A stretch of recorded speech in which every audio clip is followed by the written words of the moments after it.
Kostirnir við Lifa eru að þetta er kerfi sem er búið til svolítið frá grunni með okkar þarfir í huga. Þrátt fyrir það fórum við líka samt inn í samstarfið með það markmiði að kerfið yrði ekki eingöngu okkar kerfi, heldur yrði notað líka fyrir fleiri aðila í framtíðinni.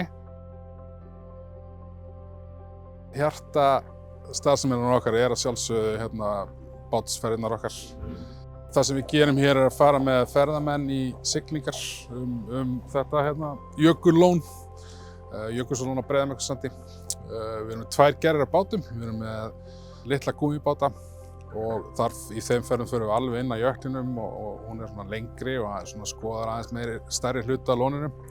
Hinn ferðamenn eru farnir á hjólabátum sem eru stóri bátar með dekkjum, þannig að það er keyrt fyrst aðeins á landi og farið svo út í lónið. Þetta eru svona vinsælustu ferðirnar okkar þar sem við getum tekið mjög mikinn fjölda, 150 til 165.000 farþegar sem við afgreiðum hverju ári. Lifa er kerfi sem getur nýst öllum þeim sem að selja í ferðir, en svona aðalatriðið er að það eftir að leysa af 2, jafnvel 3 önnur miklu flóknari og þyngri kerfi. Og það þar að leiðandi mjög mikilvægt að þetta hjarta fyrirtæki sem slá í takt við öll kerfi sem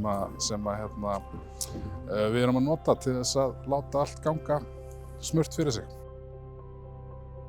Ég var búinn að vera að leita að aðila sem gat gert það sem við vorum að spá í svolítið langan tíma og loksins fannst sá aðili.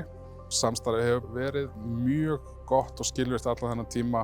Tímasetningar hafa staðist og við erum bara mjög ánægð með þetta samstarf.